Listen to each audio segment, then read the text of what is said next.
ধর্ম বিষয়টাকে সামনে এনে কারা আসলে বিভাজনের রাজনীতি করছে? না জি, ধন্যবাদ আপনাকে আজকে আমাকে এই অনুষ্ঠানে আমন্ত্রণ জানাবার জন্য।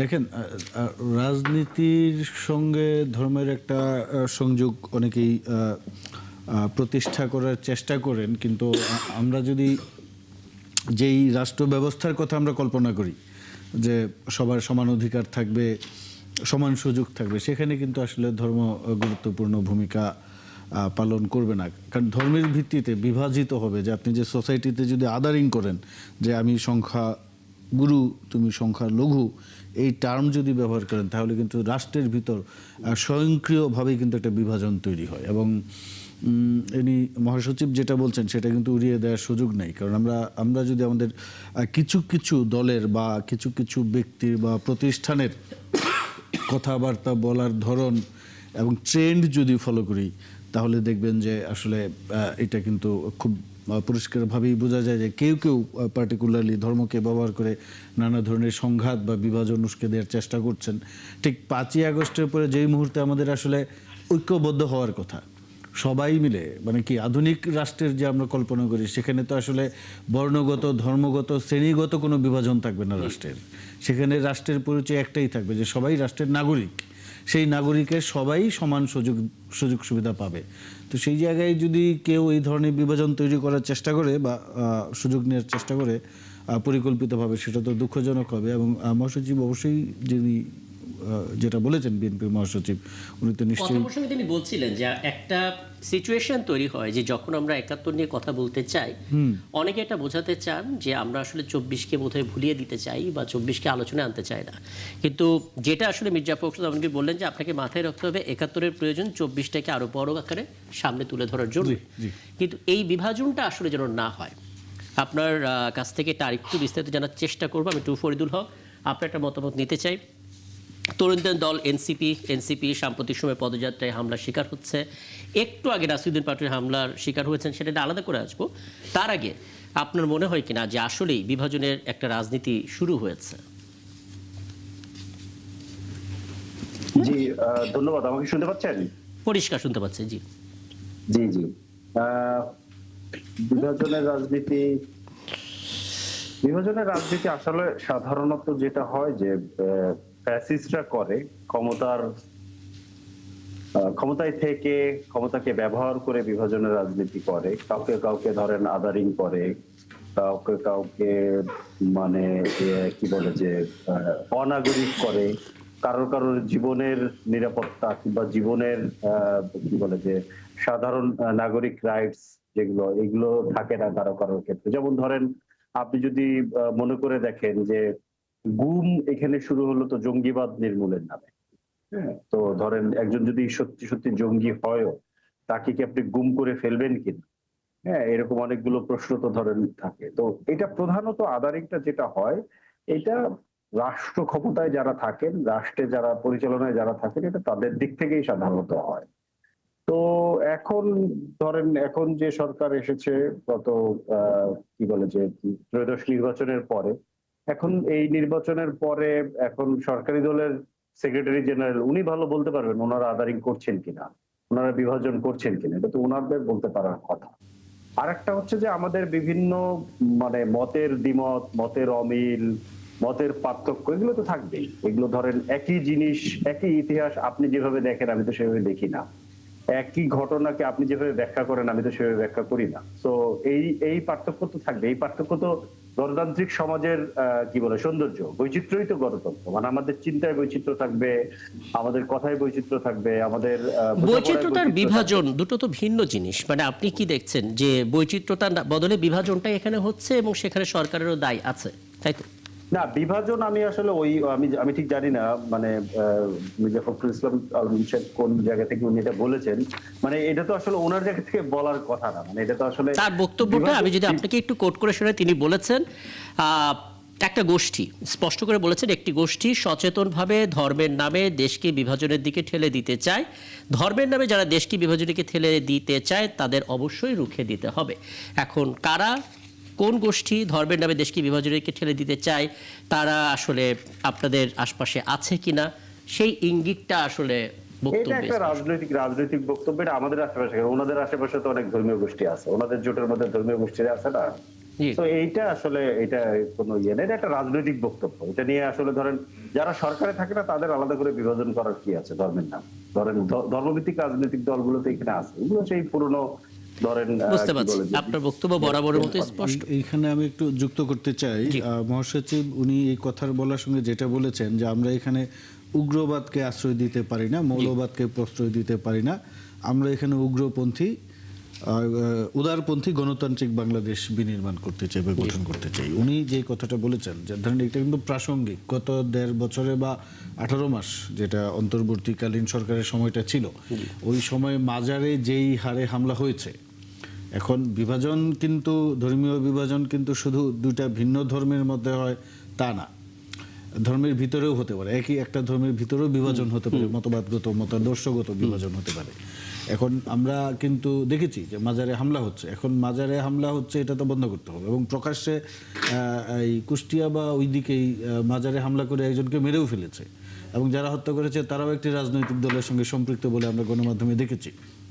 আর সম্প্রতি যে জিনিসটা আমরা দেখলাম, একটা খুব বহুল জনশ্রুত গান নিয়ে একজন শিক্ষিকা সেই গানটা গেয়েছেন, এবং এটার যে ট্রল সমালোচনা যেইভাবে করা হয়েছে, এবং আমরা যারা এই গানের পক্ষে ছিলাম, কারণ গান তো একটা খুব নিরীহ একটা গান ছিল, খুবই জনপ্রিয়, 80 বা 90s-এ যারা বড় হয়েছেন তারা এই গান শুনেননি এরকম লোক সম্ভবত বাংলাদেশে নাই, আছে কিছু, খুব কম।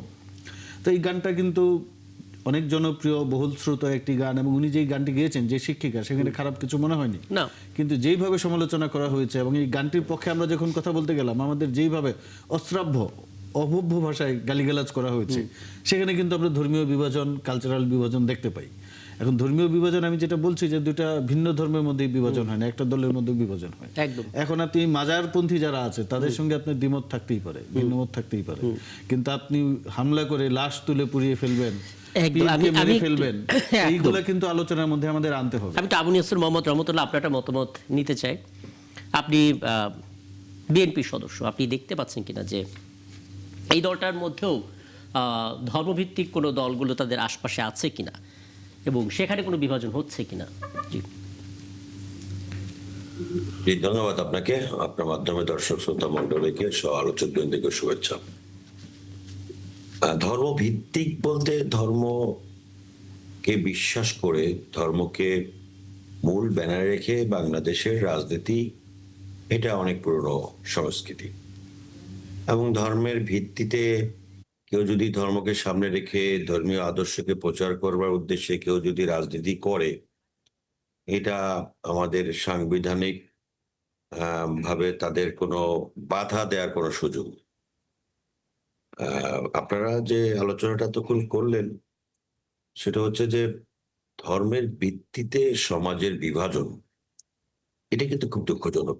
ভাই যেটা বললেন, এই যে মাজারের নামে মাজার পক্ষ, মাজার বিপক্ষ, তারপরে আপনার মসজিদের মধ্যে দেখবেন আপনার চেয়ার টেবিল ব্যানার লাগিয়ে তারপরে মিটিং শুরু করে দেওয়া, এগুলো কিন্তু আমাদের মানুষ সাধারণত ওইভাবে পছন্দ করে না। হ্যাঁ, আপনার রাজনীতির অন্যতম বিষয় হতে পারে আপনার ধর্মীয় আদর্শ প্রচারের একটা বিষয় থাকতে পারে, কিন্তু ধর্মের ভিত্তিতে সমাজ এবং রাষ্ট্র বিভাজিত হোক, এটা আমাদের দেশের মানুষ পছন্দ করে না, আমরাও এটাকে বিশ্বাস করি না। হ্যাঁ, আমাদের সঙ্গে অনেক ধর্মীয় চিন্তা চেতনা সম্পন্ন রাজনৈতিক দল আছে, আলেমুল আমাদের দল আছে, তারাও তো ধর্মের কথা বলেন, ইসলামের কথা বলেন, কিন্তু ওইটার ভিত্তিতে কোনো বিভাজন তৈরি হোক এরকম কোনো রাজনৈতিক দল আমাদের পাশে নেই। আর যাদের কথা বলা হচ্ছে তারাও ধর্মের ভিত্তিতে বিভাজনের চেষ্টা বিভিন্ন সময় করেছেন, বিশেষ করে নির্বাচনের সময় আপনি দেখবেন যে এটাকে খুব ব্যবহার করার চেষ্টা করা হচ্ছে, একেবারে ওপেন শীর্ষ নেতৃবৃন্দ থেকে প্রয়োজনে। এরপরে প্রার্থীরা গিয়ে বলতেছেন যে আপনি এইখানে একটা ভোট দিলেন, তার মানে আপনি জান্নাতের পথে এগিয়ে গেলেন। এই যে অপপ্রচার, এবং এটা আবার বলা হচ্ছে যে আমরা কখনো বলি নেই, এরপরে দেখবেন যে সোশ্যাল মিডিয়ায় তাদের বক্তব্যগুলো আবার এসে হাজির করা হলো। এইভাবে ধর্মকে পুঁজি করে বা ধর্মীয় কোনো বিষয়কে সামনে এনে মানুষকে লোভ লালসার মধ্যে ফেলে বা ধোঁকা দিয়ে প্রতারণা করে এরপরে রাজনীতি, এইটা আসলে না করা উচিত। এটা ধর্মকে অবমাননা করা হয়, এটা ধর্মীয় যে চিন্তা চেতনা তার প্রতি আঘাত করা হয়। কারণ প্রত্যেকেই আমরা তাহলে কি যেই দলের সঙ্গে ইসলাম নেই, বিএনপির মানুষজন যারা মুসলমান, আমরা তারা কি ধর্মকে বিশ্বাস করি না? তারা কি ধর্মকে সম্মান করি না? ধর্মীয় আদর্শকে মানি না? কিন্তু এইটাকে পুঁজি করে যারা রাজনীতি করেন তাদের এখান থেকে বের হয়ে আসা উচিত। ধর্মীয় চিন্তা চেতনা যার যার মতো করে থাকবে, ধর্মকে যখন আঘাত করা উচিত না, আবার ধর্ম একদম স্পষ্ট, একদম স্পষ্ট। মারুফ মল্লিক, যেটা নিয়ে আমরা কথা বলছি এখানে আসলে যতটা না রাজনীতি, তার চাইতে বেশি একটা সামগ্রিক সমস্যা। এটা অর্থ এটা না যে শুধুমাত্র মানে একটি রাজনৈতিক দলের মধ্যে এই মাথা ব্যথাটা আছে, এই সমস্যাটা প্রায় সমস্ত রাজনৈতিক দলের মধ্যে আছে। তার মানে আমাদেরকে চিহ্নিত করতে হবে কারা আসলে সেই বিভাজনের দিকে নিয়ে যাচ্ছে, এবং সেটা কখনো ধর্মকে ব্যবহার করে, কখনো সামাজিক যে কোনো সংকটকে ব্যবহার করে, কখনো কিছু লোভ দেখিয়ে। 1 মিনিটের মধ্যেই বলবেন, আমি একটা বিরতিতে যাব। সমাধানের জায়গাটা ছোট করে অন্তত এই অংশ। সমাধানের জায়গাটা হচ্ছে যে রাজনৈতিক হিপোক্রেসি থেকে আমাদের বেরিয়ে আসতে হবে।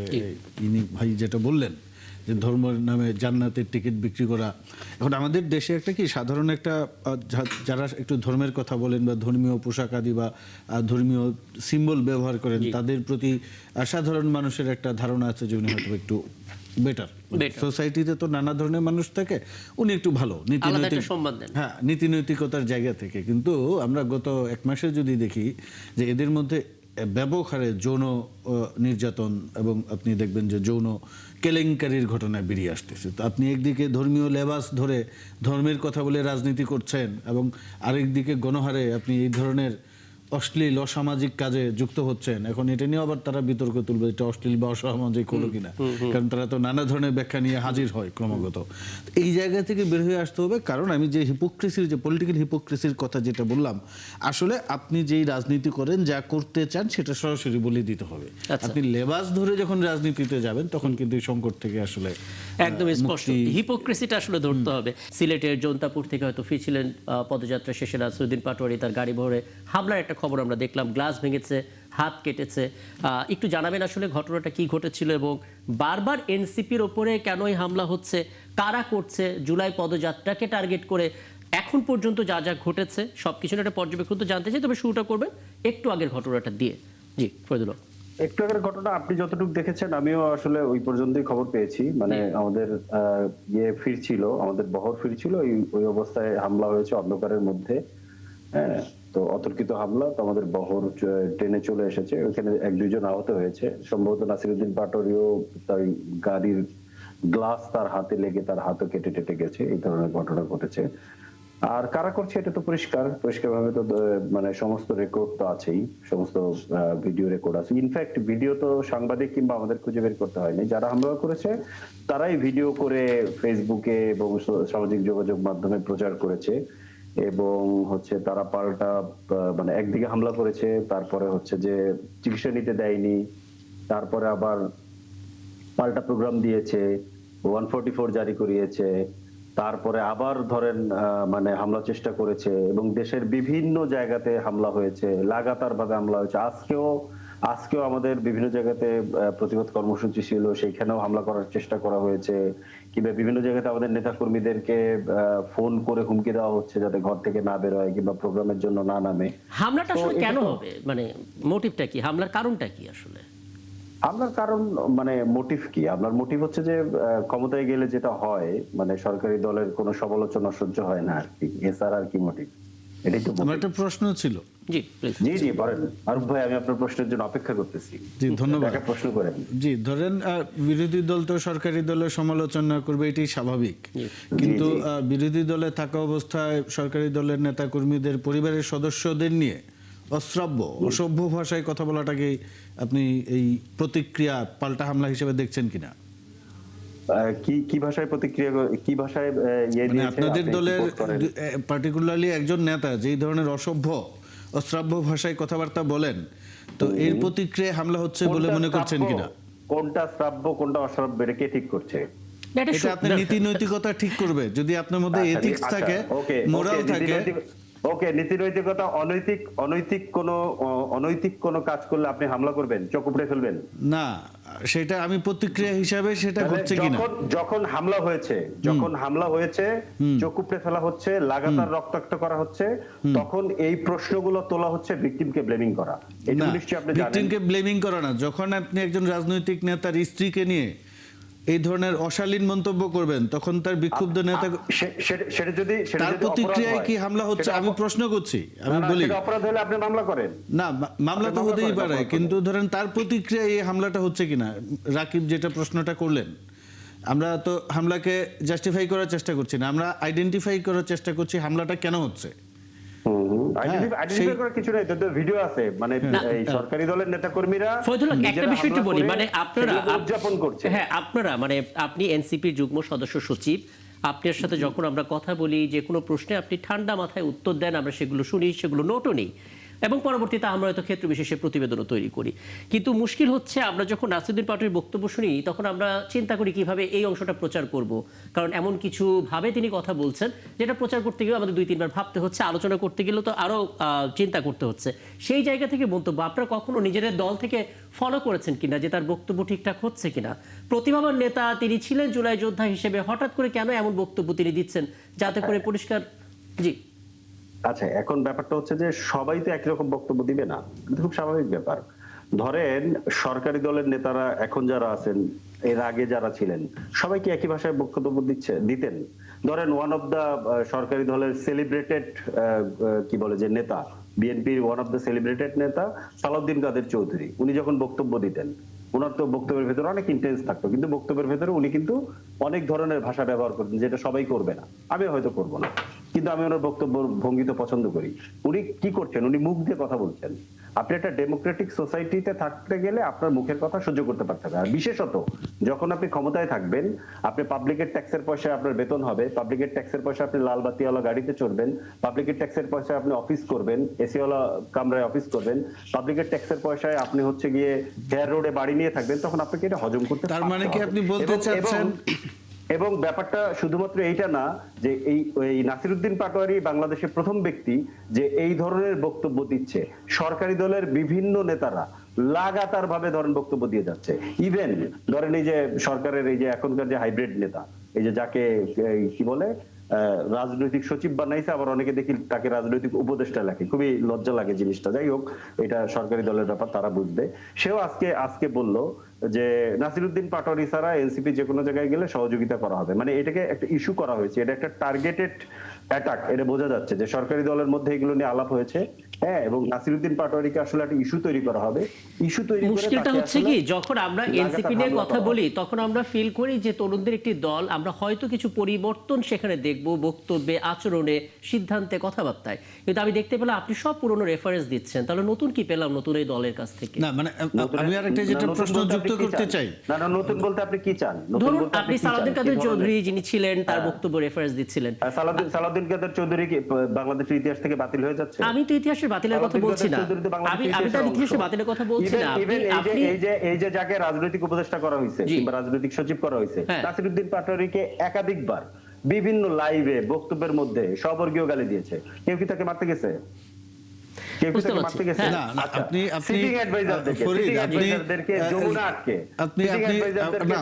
আপনার কথায় যেটা বোঝা যাচ্ছে যে রাকিব যেটা বললে যে রাজনীতির যে পরিবর্তনটা আসে নাই, আপনি সালাউদ্দিন কাদের চৌধুরীর বক্তব্যকে উদ্ধৃত করছেন, কিন্তু আপনি খালেদা জিয়ার যে পরিশীলিত ভদ্র বক্তব্যকে আপনি এখানে কোট করছেন না। কারণ শেখ হাসিনা যেই ভাষায়, আপনি একজনের বক্তব্য দিয়ে পুরোটাকে আপনি কেন ইয়ে করছেন? আমি বলছি আপনার একটা রাজনৈতিক দলের ভেতরে অনেক মানুষ থাকবে না, এইখানে ফরিদ, এইখানে বায়াসড স্যাম্পলিং বলে একটা কথা আছে। আপনি যদি বক্তব্য, আপনি যদি রাজনৈতিক বক্তব্য কারো গ্রহণ করতে চান, সেই ক্ষেত্রে বাংলাদেশের সবচেয়ে ভালো উদাহরণ হচ্ছে খালেদা জিয়া, পরিশীলিত এবং ভদ্র রাজনীতি। আপনি সেটা উদাহরণ না নিয়ে আপনি নিচু থেকে নিচ্ছেন। সেই উদাহরণ কি এনসিপির মধ্যে আপনি দেখেন না? শুধু নাসিরুদ্দিন পাটোয়ারি কি এনসিপি কিনা? কারণ হচ্ছে এই বৈচিত্র্যকে আপনি কেন সহ্য করতে পারেন? দেখুন ফয়জুল হক, আমি কেন এটা বলছি, মানে এটা না, আরেকটা ব্যাপার, আপনি একজনকে দিয়ে পুরা ধরেন মানে নতুন কিছু হচ্ছে না, এটাকে কেন আপনি ফ্রেমিং করছেন? আমি কি একটু ব্যাখ্যা দিই, আমি কি আপনার অনুভূতির একটু ব্যাখ্যা দিতে পারি ফয়জুল হক? আমি একটা ছোট ব্যাখ্যা দিই আপনাকে। জি, এখন দেন, ব্যাখ্যা দেন। ঠিক এই মুহূর্তে মানুষ অনেক বেশি সোশ্যাল মিডিয়া ব্যবহার করে, যেটা বেশি সসি, যেটা বেশি ভাইরাল হয়, তাতে বেশি ভিউ হয়, তাতে বেশি ইনকাম হয়। ওই জায়গা থেকে নাসিরউদ্দিন পাটোয়ারি নিজে হয়তো ফিল করেছেন যে অনেক স্মার্টফোন ঘুরছে, এমন কিছু কথা বলি যাতে মানুষ ইচ্ছাকৃতভাবে বেশি রিলটা তৈরি করে আয় করতে পারে। আমরা দেখতে পাচ্ছি যতটা না রাজনৈতিক বক্তব্য, তার চেয়ে বেশি ভিউ বাণিজ্য টাইপের বক্তব্য এখানে আসছে। আপনি সেটা ফিল করেন কিনা, মানে স্ক্রল করলে তার বক্তব্য আপনি বেশি বেশি টের পান কিনা? আমি না, আপনার এটা- বক্তব্য এটা- কিন্তু পাই না সোশ্যাল মিডিয়াতে, আপনার বক্তব্য খুব একটা স্ক্রল করলে রিলসে পাই না। আমি হুমায়ুন নূরের বক্তব্য পাই না, আমি মনিয়া সাহেবের বক্তব্য খুব একটা পাই না। আমি বারবার দেখি নাসিরউদ্দিন পাটোয়ারির বক্তব্য, এবং সেগুলো খুব হাস্যরস। পুলিশের সামনে বলছেন যে বিসিএস দেয় নাই, আমি বেঁচে গেছি, আপনারা তো বিপদে পড়ছেন, মানে নানামুখী কথা, ফানি কথা। এটা বলার মধ্যে অসুবিধা কি? আমি সেটা বলছি না, আমি আপনাকে বোঝাতে চাচ্ছি রাজনৈতিক ব্যক্তিত্বের কাছ থেকে একটু শিষ্টাচারমূলক একটু রাজনৈতিক বক্তব্য আমরা শুনছি, দেখতে পাচ্ছি সবই এখানে ফানি কমেডিয়ান বক্তব্য এখানে। না না, এখন কমেডিয়ান হলে ব্যাস, কমেডিয়ান হলে আপনি এটাকে ইগনোর করেন, কোনো অসুবিধা নেই তো। ধরেন বিভিন্ন রকমের মানুষ থাকবে না একটা দলের মধ্যে। আচ্ছা আচ্ছা, আমাকে একটা জিনিস বলেন, জি, বিএনপির সবাই কি তারেক রহমান সাহেবের মতো বক্তব্য দেন? তারেক রহমান সাহেবের বক্তব্য আমাদেরকে সবসময় রেফার করা হয় না, উনি খুবই মার্জিত, নম্র, ভদ্র। বিএনপির সবাই কি বুকে হাত দিয়ে বলতে পারবেন বিএনপির স্থায়ী কমিটি সবাই কি তারেক রহমান সাহেবের মতো বক্তব্য দেন? নিশ্চয়ই না। তাহলে আপনি কেন আশা করছেন যে এনসিপির সবাই একই রকম বক্তব্য দিবে? ভিন্ন ভিন্ন মানুষ ভিন্ন ভিন্ন ইয়েতেই, আপনাকে এই বৈচিত্র্য হজম করতে না, পারতে হবে। ভিন্ন ভিন্ন বক্তব্য দিবে, বৈচিত্র্য থাকবে, খুবই স্বাভাবিক। কিন্তু আপনি যেই দাবিটা করছেন বা নাসিরউদ্দিন পাটোয়ারি যেই ধরনের বক্তব্যটা দিচ্ছে, আপনি যেটা এখানে প্রকাশ্যে বলতে চাচ্ছেন না, বা আপনি হয়তো বা কৌশলগত কারণে দলের অবস্থান থেকে বলা সম্ভব না, হবিগঞ্জের সংঘর্ষ তৈরি হয়েছে নাসিরউদ্দিন পাটোয়ারি হবিগঞ্জের বিএনপি দলীয় নেতা জি.কে. গাউসের স্ত্রীকে নিয়ে অশালীন কথাবার্তা বলেছেন। এই জায়গা থেকে আমি যতটুকু মনে করি সংঘর্ষের সূত্রপাত। হ্যাঁ, কতটুকু অশালীন আপনার কাছে সেটা অশালীন মনে হইতে পারে না, এটা আপনার রুচির বিষয়, আপনার চিন্তার বিষয়, বোধের বিষয়। না ঠিক আছে, এটা হতে পারে।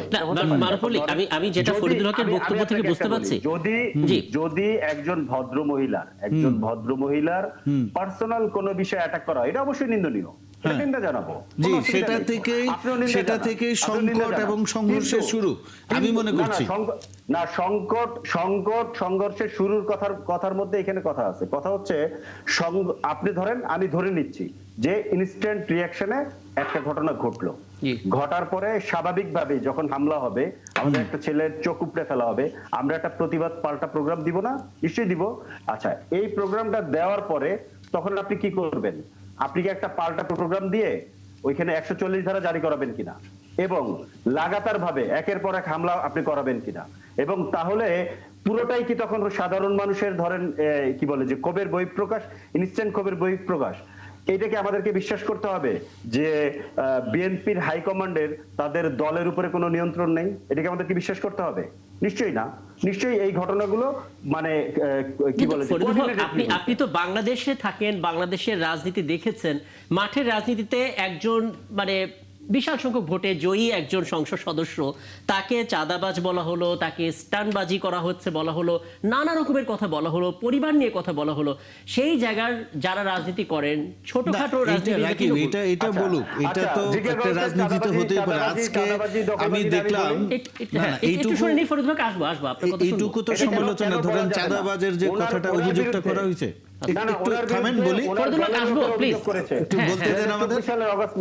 একটু বলতে দেন। ধরেন চাঁদাবাজির যে অভিযোগটা করা হচ্ছে, সেটা ধরেন বাংলাদেশের রাজনীতিতে একটা কিন্তু মানে অযৌক্তিক কোনো বিষয় না। পলিটিক্যাল পার্টির নেতাকর্মীরা চাঁদাবাজিতে, নানা ধরনের টেন্ডারবাজি বা তদবিরে যুক্ত থাকেন, এটা আমাদের পলিটিক্যাল কালচার। আমি পুরোটা কিন্তু বলতে পারিনি, আমি পুরোটা বলতে পারি। আমি বলতে চাচ্ছি, একজন নেতা যদি দুর্নীতি করে থাকেন, সে অভিযোগ থাকে, সেটা সমাবেশে বলতেই পারে বিরোধী দল, সেটা কালচার, তারা বলবে, এটা তাদের মত প্রকাশের স্বাধীনতা। কিন্তু মুশকিল হচ্ছে, এটা আমাদের মাথায় রাখা উচিত যে সেখানে সবাই একরকম না। বাংলাদেশের রাজনীতি ইতিহাসে আমরা দেখেছি এই জাতীয় সিচুয়েশনে এসে সবাই নানা রকমের একটা পরিস্থিতি তৈরি করে ফেলে।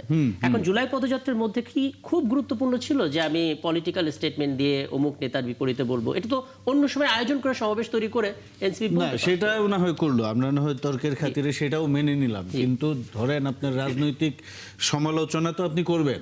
ধরেন আজকেও দেখলাম আমরা জামায়াতে ইসলামীর আমির বলছেন যে টেম্পো স্ট্যান্ড দখল করে খুব ভালো কিছু করা যায় না। এখন ধরেন রাজনৈতিক দলের নেতাকর্মীদের তো সমালোচনা করবেন, কিন্তু ওনারা যে বাহাসে লিপ্ত হয়েছেন, মানে হয় কি ন্যাচারাল জাস্টিস বলে একটা কথা আছে, বা আপনি যদি ধর্মে বিশ্বাস করেন আল্লাহর তরফ থেকে গজব নাজিল হয়। আল্লাহ বারবার সতর্ক করেছেন, তোমরা যদি বিপথে যাও বা তোমরা যদি পথভ্রষ্ট হও তাহলে আমি তোমাদেরকে বালা মুসিবত দিয়ে পরীক্ষা করি। এই যে একটা দলের এত নেতাকর্মীর বিরুদ্ধে যৌন কেলেঙ্কারির তথ্য বেরিয়ে আসতেছে, আমি মনে করি এটা পরিষ্কারভাবে আল্লাহর তরফ থেকে গজব, বা তাদেরকে সতর্ক করা হচ্ছে, তোমরা সতর্ক হও। রাজনীতিতে আপনারা সমালোচনা করবেন, পাল্টাপাল্টি বক্তব্য হবে, এটাই স্বাভাবিক। একটা জিনিস দেখেন, এই যে এই বিতর্ক হচ্ছে আমাদের এই মুহূর্তে, তারা বিরোধী দলের নেতাকর্মী, আমার কথায় ফরিদুল হক মন খারাপ করতে পারেন, কিন্তু আমি মনে করি বাংলাদেশের বিরোধী দলের যে ক্ষমতা একদল অর্বাচীনের হাতে পড়েছে। আমাদের দেশে এখন গ্যাসের একটা ক্রাইসিস আছে, আপনি দেখেছেন, আপনারা কিন্তু দেখিয়েছেন, এই সিএনজির যারা চালায় বা অটো চালা, তারা লাইনে দাঁড়িয়ে থাকছে, আমরা গ্যাস পাচ্ছি না, বাসাবাড়িতে গ্যাস নাই। এইটা নিয়ে কিন্তু বিরোধী দলের কেউ কথা বলছে না। কোনো এই রাজনৈতিক বিরোধী দলের নেতাকর্মীদের তো প্রশ্ন করা উচিত ছিল সরকারি দলকে, যে এই গ্যাস আমরা কেন পাচ্ছি না, আমাদের জানান। সরকার কি পরিষ্কার করে জানিয়েছে গ্যাস নিয়ে সংকটের জায়গাটা কোথায়? আমরা একটু বলে এই আলাপের মধ্যে ঢুকে আমি আপনার পয়েন্টগুলো নিলাম, এবং আমি নিশ্চিত ফরিদুল হকের কাছে বক্তব্য আছে, সেগুলো শুনবো। তার আগে অনেকক্ষণ ধরে আবু নাসর মোহাম্মদ রহমতুল্লাহ আপনি শুনছিলেন হয়তো আলাপটা, আপনার কাছে কয়েকটা বিষয়টি জানতে চাই। প্রথম কথা হচ্ছে, নাসিরউদ্দিন পাটোয়ারির বয়স কম, কিন্তু তরুণ নেতা, সবার কাছে আসলে প্রত্যাশিত থাকে যে তিনি একটা সময় খুবই বর্ষিয়ার নেতা হবে, জাতীয় নেতা হবে, এবং দেশ পরিচালনার ক্ষেত্রে তিনি তার প্রজ্ঞাটাকে ব্যবহার করবেন। মর্নিং শোজ দ্য ডে বলে তো একটা কথা আছে, আমরা যদি এরকম ভাষা দেখি, এরকম কিছু বক্তব্য দেখি, সেই আশাবাদটা ধারণ করতে পারি কিনা। আমরা এনসিপির সবচাইতে শীর্ষ নেতা, বিরোধী দলীয় চিফ হুইপ, জাতীয় নাগরিক পার্টির আহ্বায়ক নাহিদ ইসলাম একটা বক্তব্য শিরোনামে দেখতে পাচ্ছি, প্রথম আলোতে এসেছে, আমরাও করেছি, সরকারকে 5 বছর দেশ পরিচালনার সুযোগ দেয়া হবে না। মানে 5 মাস 6 মাসের সরকারকে 5 বছর দেশ পরিচালনা করার সুযোগ দেওয়া হবে না, স্টেটমেন্ট দেওয়ার সময়টা এখন কিনা। এবং যেখানে নাহিদ ইসলাম বেশ কয়েকটা পয়েন্টও তুলে ধরেছেন, যে পয়েন্টগুলো যে খুব একটা ফেলে দেওয়ার মতো তাও নাই। যেমন বিদ্যুৎ গ্যাসের দাম বাড়িয়েছে সরকার দফায় দফায়, গণভোটের যে রায়, সেই রায়টাকে সরকার উপেক্ষা করেছে। এখন এনসিপি পদযাত্রায় যে হামলা হচ্ছে, সেখানেও সরকারি দলের অনেকে, ছাত্র সংগঠনে অনেকে সেখানে জড়িত বলে অভিযোগ করা হচ্ছে। সবকিছু এসেছে তার আলাপে। কি বলবেন আপনার অবজারভেশন? জি। আসলে আপনি অনেকগুলো বিষয় আমার কাছে নিয়ে এসেছেন, তার আগেও তো অনেকগুলো বিষয় আমি শুনেছি অনেকক্ষণ যাবত। জি জি প্লিজ। আমি ওই বিষয়টা একটু আপনাদেরকে বলতে চাই। জি। এটা হচ্ছে যে এই যে এতক্ষণ যাবত আলোচনা হলো এনসিপির উপরে হামলা, তারপর যে একটা লোকের কথা আপনারা বারবার নাম আনতেছেন, জি। নামটা মুখে নিচ্ছেন সবাই মিলে। আমার মনে হয় যে এখানে এনসিপির নাম যতবার না নেওয়া হয়েছে, ওই লোকের নামটা বারবার নিয়েছেন। আমি একজন রাজনৈতিক কর্মী হিসেবে ওই লোকের নামটা এখানে বারবার নেওয়াটাকে আমি নিজেকে লজ্জিত বোধ করছি, ঘৃণা বোধ করছি। এরকম একটা অসভ্য, বেয়াদব এবং কুলাঙ্গার বাংলাদেশের রাজনীতিতে আর কোনোদিন আমার রাজনৈতিক জীবনে আমি দেখেছি বলে মনে হয় না। কথা প্রসঙ্গে সালাউদ্দিন কাদের চৌধুরী বা সুরঞ্জিত সেন গুপ্তদের কথা এই টেনে এনে তারপরে এই বেয়াদবটার সঙ্গে তুলনা করা, এটা রাজনৈতিক নেতাদের অপমান করা হয়। এই বেয়াদব ছেলেটা আজকে এনসিপির উপরে কেন হামলা হবে? কারণটা কি? এনসিপি কি বিএনপির প্রতিদ্বন্দ্বী? এনসিপি যেখানে পদযাত্রা করতে যাচ্ছে, সেই পদযাত্রাটা কি বিএনপির আদর্শ চিন্তা চেতনার পরিপন্থী? এনসিপি যাচ্ছে জুলাইয়ের পদযাত্রা করবার জন্য। জুলাই পদযাত্রা যদি এনসিপি করে, সেখানে এনসিপি, বিএনপি, জামাত, এরা সবাই তো ফ্যাসিবাদ বিরোধী শক্তি। ওই পদযাত্রায় শুধু এনসিপির কর্মীরা অংশগ্রহণ করবে? সেই পদযাত্রায় তো বিএনপি, জামাতের সমর্থক যারা, তারাও সেখানে অংশগ্রহণ করতে পারত, করা উচিত ছিল, করেছো বিগত দিনে। বিএনপির যে সমস্ত লোকজন, তারা কি সব এনসিপিতে যোগ দিয়েছে? জামাতের যে সমস্ত লোকজন, সবকে এনসিপিতে যোগ দিয়েছে? এনসিপি কি এত বড় পার্টি, নাকি আওয়ামী লীগের লোকজন এখন বেশি এনসিপি করে? ভিন্ন বিষয়। আমার বক্তব্য হচ্ছে, এই পদযাত্রার মধ্যে মাইকটা হাতে নিয়েই কক্সবাজারে গিয়ে বলা হচ্ছে যে শিলং থেকে গডফাদার এসেছে সালাউদ্দিন। ভাই, আপনি পদযাত্রা করছেন, জুলাই পদযাত্রা। জুলাই পদযাত্রায় জুলাইয়ের যারা হত্যাকাণ্ড ঘটিয়েছে, গণহত্যার নায়ক, ফ্যাসিস্টের দোসর, তাদের বিরুদ্ধে আপনি কথা না বলে আপনি তারেক রহমানের বিরুদ্ধে কথা বলছেন। আপনি কথা বলছেন, কথা বলেন, বিরুদ্ধে তো কথা বলবেনই। বিরোধিতা না থাকলে রাজনীতিতে সৌন্দর্য বাড়ে না, গণতান্ত্রিক সৌন্দর্য বৃদ্ধি পায় না, ঠিক আছে। কিন্তু কথা বলার কোনো রকমের সভ্যতা, ভব্যতা, অসভ্যতার একেবারে সীমা লঙ্ঘনের সর্বশেষ যে পথ, সেটাকে ব্যবহার করা হচ্ছে। কারণটা কি? আপনি কি ফ্যাসিবাদের এই গণহত্যার বিরুদ্ধে কটা কথা বলেছেন এই পদযাত্রায় গিয়ে?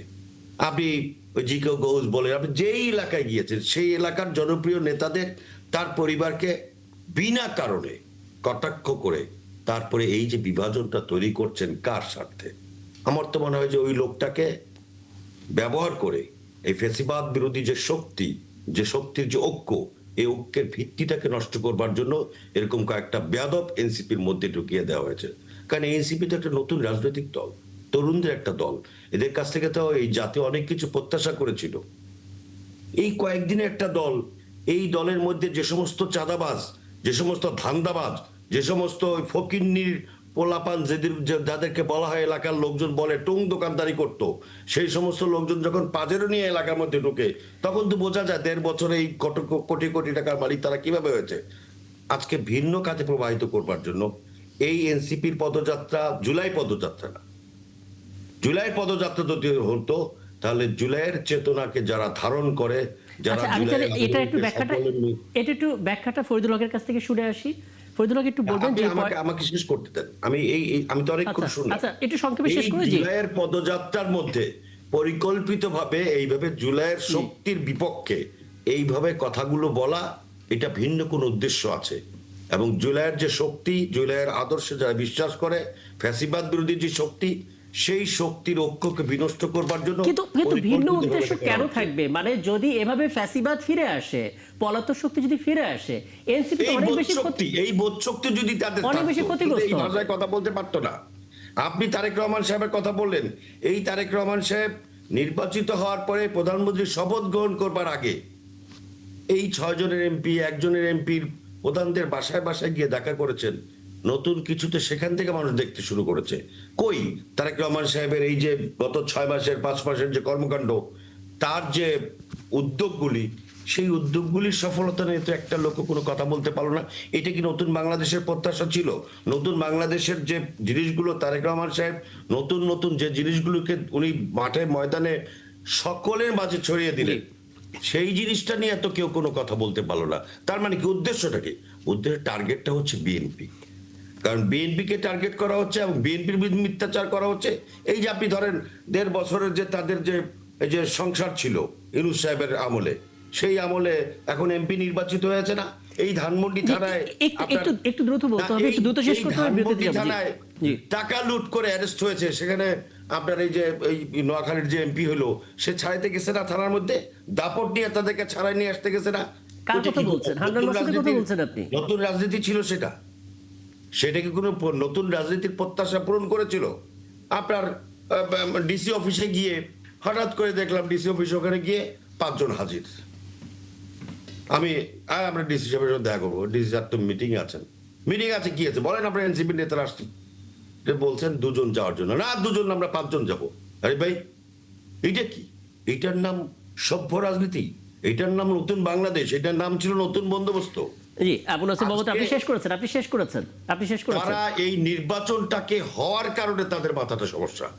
আচ্ছা, আমি আপনার এই পয়েন্টে আরো কথা হবে। আপনি যেটা বলেছেন, জি জি, মিলে তারা চেয়েছিল এই দেশে যাতে জাতীয় নির্বাচন না হয়। প্লিজ আবু নাসির মোহাম্মদ রহমতুল্লাহ, অনেকগুলো পয়েন্ট আপনি বলেছেন, এগুলো আমি সব কটা নোট নিয়েছি, সেগুলো আশা করি ফরিদুল হক ধীরে ধীরে উত্তরটা দেবেন। আমি একটা বিরতিতে আমাকে যেতেই হচ্ছে, প্লিজ। হ্যাঁ, একটা ছোট্ট বিরতিতে আমাকে যেতেই হচ্ছে, ফিরে এসে নিশ্চয়ই কথা হবে। এবং ফরিদুল হক, আপনার কাছে জানার চেষ্টা করব, জুলাই পদযাত্রার মধ্যে আসলে সবাইকে এক করা উচিত ছিল, কারণ সবাই একসাথেই সেই জুলাইতে মাঠে ছিলেন।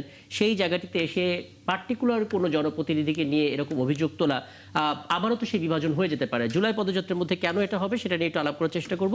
জুলাইয়ের শক্তি যারা ছিলেন, যারা মাঠে ছিলেন জুলাই আন্দোলনে, সবাইকে এক হবে, এক ছাতার নিচে আসবে, সেরকম সৌহার্দ্যের কথা বলার কাম্য ছিল। কিন্তু অনেকে এটা বলছেন নাসিরউদ্দিন পাটোয়ারিকে ব্যবহার করে একটা বিভাজন তৈরি করা, একটা ভিন্ন কোনো উদ্দেশ্য এখানে আছে, যেখানে পলাতক শক্তি ফিরে আসারও একটা সম্ভাবনা তৈরি হয়। মানে সবকিছু মিলে আসলে আপনাদের দিক থেকে ব্যাখ্যাটা কি? আপনারা পরিস্থিতিটা এরকম না হলেও তো পারতো। জি এটাই তো আমার লাস্ট টার্ম না? জি আপনি বলেন। জি আচ্ছা, ওই না, আমি অনেকক্ষণ ধরে 1 ঘন্টার উপরে আলোচনা হলো, আমি খেয়াল করলাম যে যারা হামলাকারী চিহ্নিত জি তাদেরকে গ্রেফতার করতে হবে, আটক করতে হবে, এই আলাপটা কেউ আনলেন না। তো জি। আমি আনলাম আর কি, এই মনে করাই দিলাম আর কি আপনাদেরকে। জি জি জি যাই হোক, আর না করলে তো আপনি অবশ্যই বলবেন হামলাকারীকে যেন আটক করা হয়, সেই দাবিটা আপনি নিশ্চয়ই আপনার না, জায়গা আমি থেকে তুলবেন। আমাদের তো এটা হ্যাঁ। দাবি আছে, আমি জাস্ট জি। একটু অন্যদেরকে মনে করিয়ে দিলাম। আমরা ভাষা নিয়ে অন্যদেরকে না, প্রচন্ড আমি নিজে বলতে চাই, যারা ডকুমেন্টারি হামলার সঙ্গে জড়িত তাদেরকে খুঁজে বের করে দৃষ্টান্তমূলক শাস্তি দেওয়া হোক, এটা আমার দাবি। জি, একদম জি ফরিদুল্লাহ প্লিজ। এই হামলার প্রেক্ষাপটটা যিনি তৈরি করেছেন, যারা তৈরি করেছেন, কেন করেছেন, সেটারও বিচার হওয়া উচিত। কথা জি, বলা বিচার- মামলা করতে হবে। বিচার করার মতো অফেন্স হলে অবশ্যই বিচার করা উচিত, তাহলে দৃষ্টান্ত সেট হবে। তখন ধরেন মানে আমরাও ধরেন এগুলো নিয়ে পরবর্তীতে কথা বলতে পারবো। যেমন ধরেন আপনি অসভ্য বলছেন, বেয়াদব বলছেন, কুলাঙ্গার বলছেন, ফকির নির্বলা বলছেন, সবগুলো মেনে নিচ্ছি, কোনো অসুবিধা নেই, মানুষ হজম বলে, করছি। আমরা বলি না। না, এটা হজম করছি, কোনো অসুবিধা নেই, মানে এটাও ওই ব্যাপারগুলো ওরকমই। তো এরকম আর কি, ধরেন মনে করেন যে একটা কথা আসছে যে কি সালাউদ্দিন ভাইকে কেন গডফাদার বলা হলো, কিন্তু আমরা তো দেখলাম যে সালাউদ্দিন ভাই বাংলাদেশে ফিরে এসালমের গাড়িতে উঠছে, যে কারণে বিএনপি তাকে সমাজ করছিল। তো এসালমকে যে শেল্টার দিবে তাকে গডফাদার বলা যাবে না? আচ্ছা ঠিক আছে, তাহলে এখন আমাদের জন্য আপনারা একটা ঠিক করে দেন, একটা লিস্ট ঠিক করে দেন যে এই শব্দ তোমরা ব্যবহার করতে পারবে, এই করতে পারবে না। আমরা বাংলাদেশের মানুষের কাছে বলি যে 2/3 মেজরিটির সরকার একটা হেডমাস্টারের ভূমিকা নিছে, রাজনীতিবিদদের ভাষা ঠিক করে দিচ্ছে। এখন কি আমরা এই ভাষায় কথা বলবো নাকি অন্য ভাষায় কথা বলবো, এটা আমরা ঠিক করে দিতে পারি। আরেকটা ইন্টারেস্টিং কথা মারুফ ভাই বলছেন যে কেন ক্রাইসিস নিয়ে কথা বলা হচ্ছে না, উনি বোধহয় ভুলে গেছেন। সেটা হচ্ছে যে উনি দুইটা জিনিসকে খোঁচা দিয়েছেন, যে যৌন কেলেঙ্কারি এবং ধরেন এই গ্যাস বিদ্যুতের ক্রাইসিস নিয়ে কেন কথা বলছেন। আপনি ইতিমধ্যেই বলেছেন যে নাহিদ ইসলাম এটা নিয়ে কথা বলেছে, আমরা আগামীকালকে এটা নিয়ে প্রোগ্রামও করব। কিন্তু উনি একটা জিনিস ভুলে গেছেন যে এইগুলোকে ভোলানোর জন্য খোদ সরকার একেবারে খুব কালেকটিভ ভাবে এই যে লাগাতার ভাবে 3 দিন ধরে আমাদের উপরে হামলা চালালো কিনা, সেটাও তো একটা ধরেন ব্যাপার, যে আসলে যাতে এগুলো নিয়ে আমরা কথা বলতে না পারি। তাহলে তো এটা প্রতিমন্ত্রী যে আপনাদের রাজনৈতিক অপরিপক্কতার প্রমাণ। আপনারা সরকার হ্যাঁ, ফাঁদে ওটাই, ফেলেছে, না, আপনারা সেই না, না। ফাঁদে পা দিয়েছেন। হ্যাঁ, আমাদেরকে লাগাতার ভাবে হামলা করা হচ্ছে, আমরা ধরেন জীবনের নিরাপত্তা নিয়ে আমাদের মানুষজন ধরেন এর উপরে আছে, হ্যাঁ, এবং জেলায় জেলায় আমাদের উপরে হামলা হচ্ছে। এর মধ্যে তো ধরেন আমাদের নতুন দল, আমাদের তো কিছু অপরিপক্কতা থাকবেই, কিন্তু ওইটা একটু বিবেচনায় রাখেন আর কি, মানে একদম ধরেন অত রুট হয়ে যায় না। আর যৌন কেলেঙ্কারির ব্যাপার বলার ক্ষেত্রে ওই যে নিজেদের দলের মন্ত্রী, তার ব্যাপারটা একটু খেয়াল রাখেন। কারণ হচ্ছে যে আমি কারো পক্ষ নিচ্ছি না, কিন্তু এটাও খেয়াল রাখেন যে এই দিক থেকে চোখ ফেরানোর জন্য আসলে হামলাটা করা হইলো কিনা, সেই প্রশ্ন কিন্তু মানুষের মধ্যে আছে। এবং যার কি বলে, যাকে সেভ করার জন্য 8-10টা মিডিয়া এআই ভিডিও বলে ঝাঁপিয়ে পড়েছিল, সেটার ব্যাপারে সরকারি দল কি ব্যবস্থা নেয়, সেটাও কিন্তু আমরা দেখতে চাই। আরেকটা হচ্ছে যে আপনি যেটা প্রশ্নটা করলেন উপস্থাপক ভাই, সেটা হচ্ছে যে জুলাইয়ের ঐক্য। এখন দেখেন যে এই জায়গাতে আমরা 2 বছর পরে যেখানে এসে দাঁড়িয়েছি, এখন ঐক্যর ক্ষেত্রে তো ধরেন মিনিমাম কিছু বেসিক জিনিস দরকার হয়। ধরেন আমি যে কমিটমেন্ট করতেছি কিংবা আপনি যে কমিটমেন্ট করতেছেন, সেটা আমরা রক্ষা করতে পারছি কিনা, তা এটা ধরেন ঐক্যের একটা পূর্ব শর্ত। তা ধরেন সরকারি দল 6 মাস হয়ে গেছে রাষ্ট্র পরিচালনার দায়িত্ব নিয়েছে, আমরা তো জুলাই সনদ, গণভোট সহ সংস্কারের যে কমিটমেন্টগুলো আমরা এখানে আমি সরি, আমি ছোট আপনাকে 30 সেকেন্ড বা তারও কম। ধরুন জুলাই পদযাত্রা মানে হচ্ছে একটু স্মরণ করিয়ে দেয়া যে জুলাইতে আমরা এই রাস্তায় ছিলাম একটা অপশক্তিকে দূর করার জন্য, আমরা সেই মেমোরিটাকে রিকল করছি এই পদযাত্রার মধ্য দিয়ে।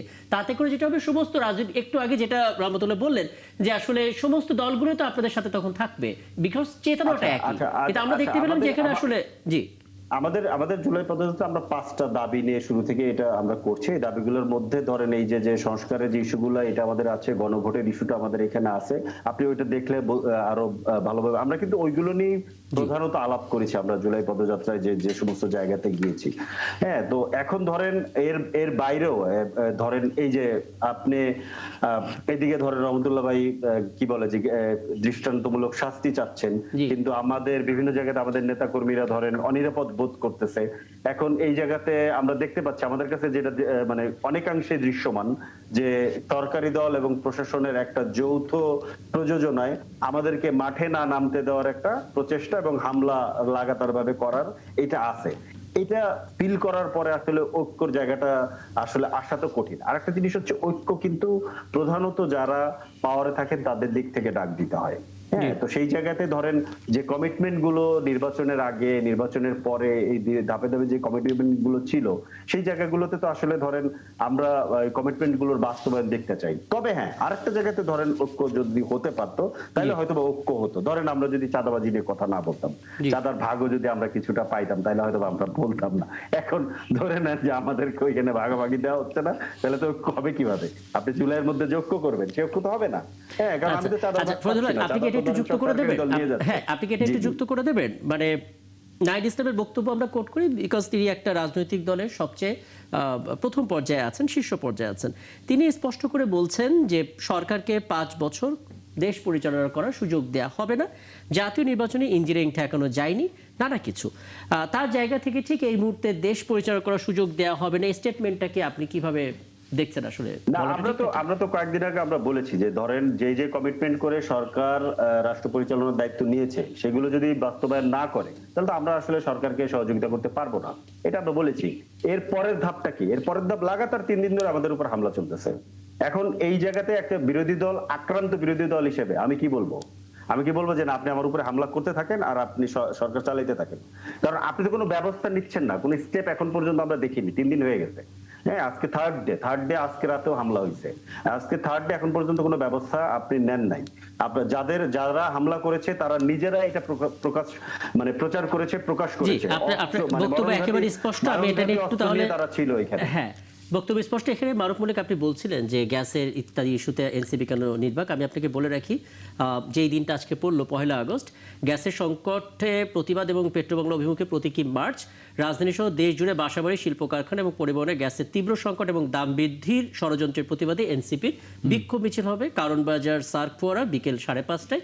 আমাদের সহকর্মী রাশেদ আনিস, তাকে অ্যাসাইন করা হয়েছে, বোধ করি কালকে আমরা সেটা দেখতে পাবো। তার মানে বোঝা যাচ্ছে যে তারা জুলাই পদযাত্রা নিয়ে যেমন শঙ্কায় আছে যে ঘটনাগুলো ঘটছে, কিন্তু সাম্প্রতিক সিচুয়েশন নিয়েও কিন্তু এনসিপি কথা বলছে। না, বলছে, কিন্তু এই সংকটটা কিন্তু আজকের না। এই সংকটটা মনে হয় আমার ধারণা বেশ 10-15 দিনেরই সংকটটা শুরু হয়েছে। এই এলএনজি টার্মিনালে মনে হয় একটা দুর্ঘটনা ঘটেছে এবং যেটা সমস্যাটা হচ্ছে যে এই যে আমাদের যেগুলো নাগরিক সুবিধা বা অধিকার নিয়ে যে সংকট বা সমস্যার মোকাবেলা হচ্ছে, এগুলা নিয়ে বিরোধী দলও কোনো পরিষ্কার করে কথা বলেন না, সরকারি দলও পরিষ্কার করে কথা বলেন না। আমি আপনাদের অনুষ্ঠানে এর আগে এসে কিন্তু হামের ঘটনাটা বলেছি যে হামের টিকা প্রতিদিনই দেখবেন 5-6 জন করে শিশু মারা যাচ্ছে। এটা নিয়ে খুব বেশি কথাবার্তা হয় না। এর জন্য কারা দেয়? এনসিপি তখন কথা বলবে কি করে? তারা যখন এরকম ক্রাইসিস তৈরি হয়, যখন একটা বৈশ্বিক সংকট তৈরি হচ্ছে বা দেশের একটা জাতীয় পর্যায়ে সংকট তৈরি হচ্ছে, ঠিক সেই সময় এনসিপির উপরে কোনো না কোনো ঘটনা ঘটছে, তখন তারা নিজেদেরকে সামলাবে নাকি এই ইস্যুতে কথা বলবে? তাইলে পরে তো আমরা বলতে পারি যে এনসিপির পক্ষ থেকে এই ধরনের উস্কানিমূলক আচরণ করা হয় যেন তাদের উপর হামলা মামলা হয়। কারণ বাংলাদেশের যে রাজনৈতিক যে সংস্কৃতি, এবং এটা তো আসলে আপনি নিয়ন্ত্রণ করতে পারবেন, কিন্তু এই কঠোর রাজনীতি যে আপনি তো একদম গ্রিপে নেওয়া কঠিন। তো সেই জায়গায় যে উস্কানিমূলক কথাবার্তা বলে যদি তারা এখন মনোযোগ অন্যদিকে সরিয়ে নিতে চায় তাহলে তো মুশকিল। এবং ফরিদুল যেটা বললেন যে সালাউদ্দিন সাহেব এসালমের গাড়িতে চড়েছেন, অবশ্যই নিন্দনীয়, গ্রহণযোগ্য না। কিন্তু নতুন বন্দোবস্ত করে ওনারা নারায়ণগঞ্জে স্বামী উসমানের গডফাদার, তার যে অন্যতম সহযোগী। আমরা এই কাজটা কেন করি? আমরা যখনই নিজেদের অপরাধের কথা বলি একটা সাইড, তখন আগের কি রেফারেন্সটা এই জন্যই বলা, নতুন দিনের বন্দোবস্ত কাউকে না কাউকে তো শুরু করতে হবে। একদম, হ্যাঁ। আপনি সেই শুরু করার দায়িত্বটা কাদের নিতে হবে? যারা নতুন বন্দোবস্তের কথা বলে তারা। যেটা বলতে চাইছিলাম, এই নারায়ণগঞ্জে যে গডফাদার আছে স্বামী উসমান, তার যে অন্যতম সহযোগী বিকেএম এর সভাপতি হাতেম, তার কাছ থেকে ওনারা জুলাই ফাউন্ডেশনে টাকা নিয়েছেন। তখন কিন্তু ছবি তুলেছেন, ওনারা ফটো সেশন করেছেন। কি হয়েছে যে এই হাতেম সাহেবকে তারা এক ধরনের আপনার পরিচ্ছন্নতা কর্মসূচির আওতায় তুলে পরিষ্কার করে দিয়েছেন। মূল সংকটটা হচ্ছে এই এনসিপি, জামাত এবং বিএনপির রাজনীতির, আমাদের দেশের যে মূল সংকট। একটু ক্লারিফিকেশন দিতে হবে, এটা হাতেম সাহেবের কাছ থেকে নেওয়া হয় না, এটা বিকেএম এর কাছ থেকে নেওয়া হয়েছে, এটা ব্যক্তিগত কথা। এখন এই হাতেমকে বিকেএম এর সভাপতি। নাম্বার 2, এই হাতেম সাহেব বিএনপির শেল্টারে আমাদের একজন সিটিং এমপির, রানিং এমপির উপরে হামলা করে রোজার মাসে চেষ্টা করেছিল। আপনি ওইটাও একটু বলেন। না, সেটা তো আপনারা একদম 5 আগস্টের পরপরই করেছেন। ওটা জুলাই ফাউন্ডেশন নিয়েছিল, ওটা এনসিপি নেয় নাই। না, ওইখানে আপনাদের নেতারা ছিল, আপনাদের নেতারা ছিল, এনসিপির নেতারা ছিল। হ্যাঁ, আপনি এই যেভাবে আপনি বলেন যে না। হাতেম সাহেব এসে এনসিপি কে টাকা দিছে, তো না, পুরোটা এনসিপি বলেন। আপনাদের নেতারা নিয়েছে, পুরোটা বলেন। এখন সুগার আপনার কোটেড নেতা করেন না, গিয়ে পুরোটা সেইখানে বলেন। আপনি সাংবাদিকতা করেন মারুফ ভাই। না এখন হ্যাঁ, এইখানে সুগার আপনি কোটেড করেন না। এইখানে আপনি আপনাদের নেতারা গিয়ে নিয়েছে তো আপনি তো অস্বীকার হ্যাঁ, করতে নেতারা পারবেন নিয়েছে, না। কার জন্য নিয়েছে? আপনি জুলাই তখন তো ফাউন্ডেশনের এনসিপি জন্য নিয়েছে, গঠিতই হয় না। বিজেপির টাকা নিয়েছে। আপনি এনসিপি হাতেম নেতা সাহেবের টাকা শুনেন, নেয় নাই। আপনি কথা বলতে দেন। এবং এখন এই হাতেম সাহেবকে কারা শেল্টার দিয়ে রাখতেছে? না না, আপনি কথা বলতে দেন। আপনি তো কথার মাঝে কথা বলছেন কেন? আপনার কথার মাঝে তো আমরা কথা বলি নাই। জি মারুফ আলী বলুন হ্যাঁ, বলুন। সেই সময় আপনাদের সুযোগ দলই পাবো, গঠন এই জন্য হয় নাই, বলে নিলাম। আপনার দল গঠন করা হয় নাই। আপনার নেতারা গিয়ে যখন সেখানে টাকা দিয়েছে এবং তাদেরকে এক ধরনের সুবিধা দিয়েছে, এখন সেই সুবিধা তো আর অন্য দল নিবে। আপনি একজনকে সুবিধা নিবেন, অন্য দল বসে থাকবে। এই দেশের সবাই তার ফেরেস্তা হয়ে যায় নাই যে আপনি মনে করছেন যে আপনি সুবিধা নিবেন না। এইখানে মূল সমস্যাটা হচ্ছে, আমি যেটা বলতে চাইছিলাম, এই তিন দলের মধ্যে মূল সমস্যা হচ্ছে পাওয়ার শেয়ারিং, ক্ষমতার ভাগাভাগি। কারণ এনসিপি মনে করছে যে আমরা উস্কানি দিয়ে উল্টা পাল্টা কথাবার্তা বলে যদি কিছু ক্ষমতার ভাগ বা অংশ নিতে পারি, এই জায়গা থেকে আমাদের বেরিয়ে আসতে হবে। তো আপনি যেই কথাগুলো বললেন বা ওনারা যেই কথাগুলো বললো, এই এনসিপির যেই লাগাতার হামলা হচ্ছে, এই হামলা বন্ধের জন্য কি এনসিপির নেতারা নাসিরউদ্দিন পাটোয়ারির সঙ্গে কথা বলেছেন বা নাসিরউদ্দিন পাটোয়ারিকে থামানোর চেষ্টা একদম, করেছেন? আমি- তবে আমি যেটা বলবো যে রহমতুল্লাহ ভাই যে ভাষায় যে শব্দ চয়ন করেছেন, জি। আমি মনে করি আপনাদেরও সেই শব্দ ভাষা প্রয়োগে সতর্ক থাকা উচিত। পাটোয়ারি যেই ভাষায় কথা বলছে সেই ভাষার বিপরীতে আপনারা যদি এই ধরনের শব্দ ব্যবহার করেন, তাহলে কিন্তু এই সংকট বা এই সংঘাত থামবে না। তাহলে এই বক্তব্যটা, এর ব্যাখ্যাটা যদি আবু নাসের মোহাম্মদ রহমতুল্লাহ আপনি আপনাদেরকে স্পষ্ট করে দেন যে এই শব্দগুলো আসলে ব্যবহার করাটা আপনার দিক থেকে অনাকাঙ্ক্ষিত ছিল কিনা, তারপর আমরা একটা আলাপটা শেষ করতে চাই। আমার হাতে সময়টা একেবারে কম, ছোট করে। জি। আপনার ওই যেই নামটা বারবার বলতেছেন না, জি ওই নামটার ওই ধরনের অসভ্য, অকথ্য, অশ্রব্য ভাষা সে যেভাবে ব্যবহার করে, তাতে আমি মনে হয় যে আর কোনো ভাষা খুঁজে পাই নাই। জি আরো কিছু ভাষা খুঁজে পেলে আমার পক্ষে ব্যবহার করাটা উচিত ছিল, নাম্বার ওয়ান। নাম্বার টু হলো, আপনি যে বললেন যে ওই যে আওয়ামী লীগের লোকের কথা, আপনি একটা বলে থেমে গেলেন কেন? চট্টগ্রামের মেয়রের বাসায় এই যে মহাবিপ্লবী হাসানাত আব্দুল্লাহ এমপি হওয়ার পরেও তো মাশাআল্লাহ মেহমানদারি গ্রহণ করেছেন। আপনার এই যে কয়েকদিন আগে যে বিতরণ করতে গেছেন, ত্রাণ বিতরণ করতে গেছেন, কার বাড়িতে থাকা মেহমানদারি গ্রহণ করেছেন?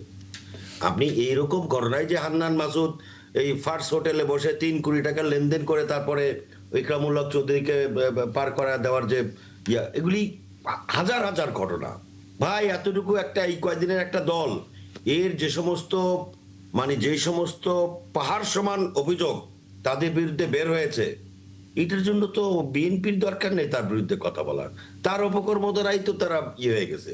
শেষ পর্যন্ত গিয়ে যাদের পাল্লায় পা দিছে, তাদের তাদের তাদের মুরব্বী যারা, সেই মুরব্বীদের সংগঠনের ছাত্র শিবিরের সভাপতি, তিনি নিজেই তো এই হামলা সম্পর্কে বলেছেন যে এই হামলাটা করা হয়েছে এনসিপি কে একটু মার্কেট বেশি দেওয়ার জন্য, এই জন্য এনসিপি যাতে জুলাইতে যাতে খুব বেশি সামনের দিকে থাকে, জামাতকে পিছিয়ে ফেলার জন্য। ইসলামী ছাত্র শিবিরের সাবেক সভাপতি, ইমিডিয়েট পাস্ট প্রেসিডেন্ট, তো ফেলে দেওয়ার মতো। আবার যদিও 1 ঘন্টার মধ্যে আবার সেটা আবার ডিলিট করে দেওয়া হয়েছে। বুঝতে পারছি। আমরা আমাদের আলাপটা এখানে শেষ করতে হচ্ছে, কারণ আপনার এই বিষয়গুলি মাঠে নামতে বাধা কে দিয়েছে, কেন দিয়েছে, প্রেক্ষাপটটা আমি আবারও বলবো, প্রেক্ষাপটটা কারা তৈরি করেছে? আপনি চুলাই পদযাত্রা করতে গিয়ে হাসিনার বিরুদ্ধে হাসিনার নাম কয়বার নিয়েছেন? আপনি আওয়ামী ফ্যাসিবাদের বিরুদ্ধে এনসিপি তো তাদের 5টা দাবি সামনে রেখে পদযাত্রাটা করেছে, তারা তো স্পষ্ট করেছে তাদের দাবিগুলো আছে, তো ওই দাবির মধ্যে তো তারা থাকবে। সেই দাবিগুলো কোথায়? ওই দাবিগুলো নিয়ে পদযাত্রা। আপনি যে বললেন 15 জন 20 জন নেতাকর্মী, সামনে 100 জন পুলিশ, পিছনে 100 জন পুলিশ, এত জনতার মাঝে হামলাটা করলো। পুলিশ যদি না থাকতো তাহলে না বোঝা যেত। আপনার এই পাটোয়ারি যেই লোকের নাম আপনি বলতেছেন, সে পুলিশে যেরকম খামচি দেওয়া অবস্থায় যেই ছবি না, তবে রহমতুল্লাহ ভাই, যেটা হচ্ছে আপনারা যেহেতু বড় দল এবং সরকারে আছেন, এখন আপনাদের প্রতি নানা ধরনের উস্কানি থাকবে, আপনাদেরকে ফাঁদে ফেলার চেষ্টা করা হবে, কিন্তু আপনাদেরও সংযত এবং একটু আমি মনে করি যে চিন্তা ভাবনা করে রাজনৈতিক কর্মসূচি নেওয়া উচিত, দেওয়া উচিত। হবিগঞ্জে যেটা হয়েছে যে 144 ধারা জারি করা হয়েছে, সেখানে আমার মনে হয় ওই দিন বিএনপি বা ছাত্রদল কর্মসূচি ঘোষণা না দিলেও পারতো। আমি এখানে আলাপটা শেষ করতে চাই, প্লিজ শেষ করতে চাই এই না, অর্থে, কারণ আপনি- আন্তর্জাতিক অঙ্গনে অনেক বড় ঘটনা ঘটে গেছে, সেগুলো নিয়ে একটু কথা বলতে চাই। আপনাদের সবাইকে ধন্যবাদ সময়টা দেওয়ার জন্য। নিশ্চয়ই সামনে করে আয়োজনে আবারও কথা হবে। কেন 24 ঘন্টায় স্পেনে ঢুকে পড়েছেন 60,000 অভিবাসী এবং সীমান্ত পার হওয়ার সময় 57 জনের মৃত্যু, জরুরি সেনা মোতায়েন, এবং আমরা দেখলাম যে সেখানে স্পেনের প্রেসিডেন্ট তিনিও সেখানে যাচ্ছেন। আমরা এই যখন পরিস্থিতি তখন একটু আপডেট নিতে চাই যে এখন ঠিক কী হচ্ছে, কেন আসলে অভিবাসীরা হঠাৎ করে সেখানে প্রবেশ করলেন। আমরা এখানে সম্ভবত স্পেন প্রতিনিধি আমাদের নুরুল ওয়াহিদকে পাচ্ছি এবং একই সঙ্গে অভিবাসন বিশেষজ্ঞ ডক্টর জালালউদ্দিন শিকদার, তাকে আমরা দেখতে পাচ্ছি। আমি সবাইকে ধন্যবাদ জানাচ্ছি এবং নুরুল ওয়াহিদ, আপনার কাছ থেকে আপডেটটা নিতে চাই। প্রথম কথা হচ্ছে, স্পেনের যেই সীমান্ত দিয়ে প্রবেশ করেছেন এই 60,000 অভিবাসী, সেই সীমান্ত আসলে অরক্ষিত ছিল কিনা? অরক্ষিত থাকলে এত অভিবাসী যে প্রবেশ করবে সে তথ্যগুলো কি অন্তত জানা যায়নি? এবং 57 জন যে মারা গেছে তারা আসলে ঠিক কিভাবে মারা গেলেন? পার হতে গিয়ে মারা গেলেন নাকি আসলে সেই সমুদ্রেই পড়ে গিয়েছেন? একটু জানাবেন আমাদেরকে, এবং এখন এই মুহূর্তে কি ধরনের ব্যবস্থা স্পেন কর্তৃপক্ষ নিচ্ছে? জি। আরেকটি ভিতরে যে বিষয়টি উল্লেখ করা হয়েছে এবং আপনারা জানেন যে সদ্য স্পেনের হাইকোর্ট থেকে একটি রায় পাশ হয়েছে যে সমুদ্র সীমায় যদি কোনো অভিবাসন প্রত্যাশী প্রবেশ করে স্পেনের, তাহলে সেখান থেকে তাকে তাৎক্ষণিক বের করে দেওয়ার কোনো সুযোগ নেই। তাৎক্ষণিক বের করে দেওয়ার সুযোগ নেই যে এর অর্থটা ঠিক এরকমই ছিল যে তাকে প্রথমত প্রাথমিকভাবে তাকে রিসিভ করা হবে, পরবর্তীতে তার শ্বশ্র দেশে ফেরত দেওয়ার প্রয়োজন হলে ফেরত দেওয়া হবে। এই সুযোগটা মূলত স্পেনের প্রধানমন্ত্রী যেটা বলেছেন যে এই সুযোগটা মূলত দালাল চক্র যারা আছে সেই দালাল চক্র এই সুযোগকে কাজে লাগিয়ে মরক্কোর তানখের এবং আশপাশ এলাকায় বেশ কিছু লোককে জড়ো করে দেয়। এই শুধু মরক্কিস অভিবাসী যে ছিল সেখানে সেটা না, সেখানে অন্যান্য দেশের আফ্রিকার বিভিন্ন অঞ্চলের লোকজন ছিল, পাশাপাশি এশিয়া অন্যান্য দেশের লোকজন ছিল। সবাই সেই সুযোগ নিয়েছে। আপনারা যেভাবে সাগর পাড়ি দিয়ে এই কথাগুলো আসতেছে বিভিন্ন মিডিয়াতে, আমি এই সেউতা যে ছিটমহল আছে সেখানে আমার যাওয়া হয়েছে। এটা কিন্তু সাগরের পাশে সামান্য একটু ঘুরে আসতে হয়, 1 কিলোমিটার থেকে কম জায়গা। এই জায়গাটা সাগরের পাশ দিয়ে এবং তীরার পাশ দিয়ে মূলত মরক্কো থেকে সিউতাতে প্রবেশ করতে হয়। এই সুযোগটা কাজে নিয়েছে, যেহেতু সরকারের আদালতের রায় ছিল যে সাগর সীমা থেকে কাউকে ফেরত দেওয়া যাবে না তাৎক্ষণিক, সেই কারণে স্পেন বাধ্য যারা সাগর সীমায় প্রবেশ করেছে তাদেরকে রিসিভ করা, পরবর্তীতে তাদেরকে বহিষ্কার করবে আইনি প্রক্রিয়ায়। এখন দেখা গেছে আজকে এখন পর্যন্ত প্রায় 60,000 অভিবাসন প্রত্যাশী সিউতা যে ক্যাম্প আছে সেই ক্যাম্পে প্রবেশ করেছে। এবং সিউতা ক্যাম্প মূলত 18.50 বর্গ কিলোমিটারের একটি ছোট্ট প্রদেশ। আচ্ছা, দেশ সম্বন্ধে কি তথ্য পাওয়া গেছে? মানে 60,000 যে অভিবাসী তারা কোন কোন দেশে? এখানে এখন পর্যন্ত তারা 60,000 অভিবাসী যে শনাক্ত করেছে, সেখানে এখন পর্যন্ত দেশের কোন কোন দেশে তারা বলতেছে মরক্কোর পাশাপাশি আফ্রিকা এবং অন্যান্য দেশের লোক আছে। এখন পর্যন্ত তাদেরকে তালিকাভুক্ত করা হয়নি। আজকে সন্ধ্যা পর্যন্ত 37,500 মরক্কিস অভিবাসী যারা ছিল তারা সহিত তাদের দেশে চলে গেছে এবং 57 জন যে শনাক্ত করা হয়েছে, যে 57 জন লোক মারা গেছে, লাশ উদ্ধার করা হয়েছে, এই লোকদেরকে আসলে এখন পর্যন্ত শনাক্ত করা যায়নি যে এরা মরক্কোর অভিবাসী। আমি একটু পুরো আপডেট পেয়েছি। এখন আসলে স্পেন কর্তৃপক্ষ কিভাবে সামলাচ্ছে? স্পেন কর্তৃপক্ষ মরক্কোর সাথে দ্বিপাক্ষিক আলোচনা চলতেছে এবং মরক্কোর যে অভিবাসী তারা ছিল তাদেরকে ফেরত দেওয়া হবে, পাশাপাশি ফ্রান্স এবং ইউরোপিয়ান ইউনিয়ন সেটাকে সহযোগিতা করতেছে স্পেনকে। আচ্ছা, হ্যাঁ, অনেকগুলো তথ্য জানলাম। আমি একটু সরাসরি আলাপে যেতে চাই। ডক্টর জালালউদ্দিন শিকদার, পুরো ঘটনাটা আপনি দেখেছেন, আমাকে একটু বলবেন আসলে আপনার দেখে কি মনে হলো? অভিবাসন নীতিতে সমস্যা নাকি অভিবাসন ব্যবস্থাপনায় সমস্যা? আসলে না, আপনাকে ধন্যবাদ। নুরুল সাহেব উনি ওনার মাইগ্রেশনের পয়েন্ট অফ ভিউতে বলেছেন, কিন্তু আমাদের মনে হয় এটা আন্তর্জাতিক সম্পর্কের আলোকে এটাকে ব্যাখ্যা করা উচিত। এইটা আপনারা যেরকম ট্র্যাডিশনাল যে মাইগ্রেশনটাকে যেভাবে দেখছেন ঘটনাটা সেটা না, এটাকে আপনার ঐতিহাসিক দৃষ্টিকোণ থেকে দেখতে হবে। সিয়াতো আর মেলিয়া এটা হচ্ছে মরক্কোর পাশে একটা ছিটমহলের মতো, যেটা স্পেনের উপনিবেশ ছিল এবং স্পেন এটাকে নিজের দখলে রেখেছে। দখলে মানে কি তার নিজেরই একটা দেশেরই একটা অংশ, এবং সেখানে অনেকদিন আগের থেকে এটা মরক্কো তার নিজ এলাকা হিসাবে সে দাবি করে। তা এটা নিয়ে টানাপোড়া সবসময় ছিল। তা আবার আপনি জানেন যে মরক্কোর সাথে কিন্তু আলজেরিয়ার একটা দ্বন্দ্ব আছে, সেটা হচ্ছে পশ্চিম সাহারা যে অঞ্চলটা নিয়ে, যেখানের ভিতরে আপনার বিদ্রোহী একটা ফ্রন্ট আছে, নাম হচ্ছে পলিরাস ফ্রন্ট, যেটার নেতা হচ্ছে আপনার ইব্রাহিম গালি। তার এই পশ্চিম সাহারা অঞ্চলটা মরক্কো সেটা দাবি করে। আবার আলজেরিয়া আবার পশ্চিম সাহারাকে তারা সাপোর্ট করে, কারণ আলজেরিয়ার সাথে মরক্কোর ঐতিহাসিক দ্বন্দ্ব আছে তারা, এবং মরক্কো সুপার পাওয়ার হোক এটা আলজেরিয়া চায় না। এখন স্পেন এখানে যে প্রবলেমটা পড়েছে, স্পেন এটাকে বলা হয় ট্রায়াঙ্গুলার ডিপ্লোমেসি। স্পেন এই তিনটার সাথেই খুব সম্পর্ক রাখতে চায়, ভালো মতো সে সম্পর্ক রাখে, তার এই ডিপ্লোমেসিটা এরকম ছিল। তার মানে কয়েকদিন আগে মরক্কোর সাথে তার সম্পর্ক ভালো ছিল, তখন আলজেরিয়া খুব মানে অসন্তুষ্ট হয়ে গিয়েছিল, তার পরবর্তীতে আপনার স্পেনের যে পাদ্রে সেনজেন ছিলেন, তারা 2021 সালে আপনার এই মরক্কোর আপনার পশ্চিম সাহারা যে বিদ্রোহী গ্রুপ পলিরাস ফ্রন্ট, তার যে নেতা গালিকে তাদের দেশে আশ্রয় দিয়েছিল মানে চিকিৎসার জন্য। তখন কিন্তু 2021 সালে কিন্তু আপনার মরক্কো কিন্তু প্রায় 8,000 শরণার্থীকে ছেড়ে দিয়ে আপনার ওই সিয়াটোতে মালিয়াতে পাঠিয়ে দিয়েছিল, দিয়ে সেখানে কিন্তু একটা প্রেসার ক্রিয়েট করেছিল স্পেনকে। পরে স্পেন আবার আলোচনার মাধ্যমে কিন্তু আবার ফেরত আসে। এটা আবার আলজেরিয়া কিন্তু আবার পছন্দ করে না, রাইট? এখন আবার স্পেন রিসেন্টলি আপনার 2026-এ রিসেন্টলি আপনার এই গত মাসে তারা আলজেরিয়ার সাথে আবার একটা চুক্তিবদ্ধ হয়েছে। এইটা আবার মরক্কোকে এটা আবার প্রচন্ড আবার এটা করেছে, কি বলে মানে অসন্তুষ্ট করেছে, যার কারণে এই রেফিউজিটাকে তারা ছেড়ে দিচ্ছে। ছেড়ে দিয়ে মধ্যে তার একটা মেসেজ দিচ্ছে যে তুমি যে আলজেরিয়ার সাথে সম্পর্ক করতে যাচ্ছ, এটার ভয়াবহতা তুমি এটা পরিণত করো। যার কারণে কিন্তু আবার মরক্কোর সাথে স্পেনের আবার আলোচনার মাধ্যমে অলরেডি কিন্তু 50,000 ফেরত আসছে। এইটা হচ্ছে এই রেফিউজিটাকে এটাকে একটা ডিপ্লোমেসি টুল হিসেবে ব্যবহার করতেছে। আমি তাহলে যতটুকু বুঝতে পারলাম, আপনি যেহেতু গভীরভাবে বিশ্লেষণ করছেন, সাধারণ মানুষের দৃষ্টি থেকে যদি আমি একটু বোঝার চেষ্টা করি, ঝামেলাটা হচ্ছে আলজেরিয়ার সঙ্গে স্পেনের চুক্তিটা ভালোভাবে মরক্কো নেয়নি। এ কারণে মরক্কো থেকে যারা আসলে স্পেনের দিকে যেতে চায়, এতদিন মরক্কো ট্যাকেল দিচ্ছিল, এখন সেই দরজাটা তারা খুলে দিয়েছে যে তোমরা যেতে পারো, যেন স্পেন বাধ্য হয়ে মরক্কোর কাছে আসে এবং সেই চুক্তির ব্যাপারে নেগোসিয়েশনটা করে, তাই তো? কারণটা হচ্ছে যে আপনি একটা তুর্কি মডেলটা খেয়াল করেন 2016 সাল ইউরোপিয়ান ইউনিয়ন তুরস্ককে $6 বিলিয়ন দিয়েছিল, যেন তুরস্কর ভিতর দিয়ে যেন কোনো অবৈধ অভিবাসী যেন ইউরোপে ঢুকতে না পারে। এরকম একটা চুক্তি কিন্তু স্পেনের এবং ইউরোপের সাথে আপনার মরক্কোর সাথে আছে, কারণ মরক্কো হচ্ছে আরেকটা ফ্রন্ট যেখান থেকে মানুষ পার হয়ে যেতে পারে। এখন এই চুক্তিটা কারণে এখানে কেউ বলা কনসপারেন্সি থিওরি, কেউ বলার চেষ্টা করতেছে এটা শুধু ওই আলজেরিয়ার সাথে সম্পর্ক না, এইটারও নেগোসিয়েশনের জায়গা যে তুমি আরো বেশি পয়সা আমাকে দিবা, তাহলে কিন্তু আমি ছেড়ে দিব। মানে আন্তর্জাতিক সম্পর্ক কিন্তু আপনার যেটা ব্ল্যাক এন্ড হোয়াইট যেভাবে দেখেন সেটা এটা খুব কমপ্লেক্স। মানে আপনি আসলে যে পয়েন্টটা পরিষ্কার করলেন, বোধ করে এটা অনেকের মাথায় আসবে না, যারা আসলে গবেষণা না করে তারা হয়তো এটা বুঝতে পারবে না।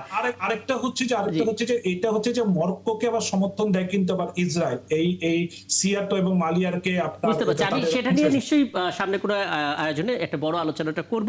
মারুফ মল্লিক, আপনি পুরোটা শুনলেন এবং আপনার কাছে আসলে কি মনে হচ্ছে, ডিপ্লোমেসি নাকি আসলে নিজেদের জায়গা থেকে দর কষাকষি বাণিজ্যিকভাবে? না, এটা জালাল ভাই খুব চমৎকারভাবে ব্যাখ্যা করেছেন। এটা উনি যেটা বলেছেন এটাই ঠিক। আমরা যারা একটু ফলো করি গ্লোবাল পলিটিক্স, এইখানেও যে ট্রায়াঙ্গুলার ডিপ্লোমেসির যে কথাটা বললেন, আলজেরিয়া, মরক্কো এবং স্পেনের একটা আছে, এবং ওই জিব্রাল্টার প্রণালী বা ওই অঞ্চলে একটা প্রভাব বিস্তারের একটা রাজনীতি আছে। তো ওই বিদ্রোহীদের সঙ্গে যখন স্পেন চুক্তি করে বা তাদেরকে যখন এক ধরনের স্পেস দেয় মরক্কো, কিন্তু আমার মনে হয় জালাল ভাই এই প্রথম না, এর আগেও মরক্কো বেশ কয়েকবার এই রিফিউজিদের পাঠিয়ে দিয়েছিল। এবং এটা কিন্তু আমাদের বিবেচনা করতে হবে যে আপনি দেখেন মেডিটেরিয়ান দিয়ে অভিবাসী প্রত্যাশীরা যায়, কিন্তু আজকে যে ঘটনাটা ঘটেছে এটা একদম হুট করে 50,000 মানুষ 60,000 মানুষ একসঙ্গে যাচ্ছে, তার মানে এর সঙ্গে পিছনে কিছু রাজনীতি আছে, এটা সবসময় হয়।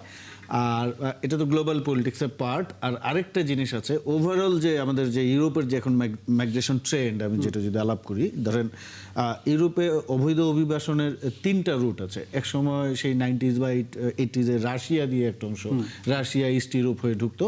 এরপরে টার্কির একটা রোড আছে, গ্রিসের সঙ্গে যে বর্ডার, বুলগেরিয়ার সঙ্গে বর্ডারটা শেয়ার করে এদিক দিয়ে ঢুকে, এখনই স্পেন দিয়ে ঢুকে। এবং উনি যেই কথাটা বললেন জালাল ভাই, যে আমাদের গ্লোবাল পলিটিক্সের পার্সপেক্টিভে এটাকে বিবেচনা করতে হবে।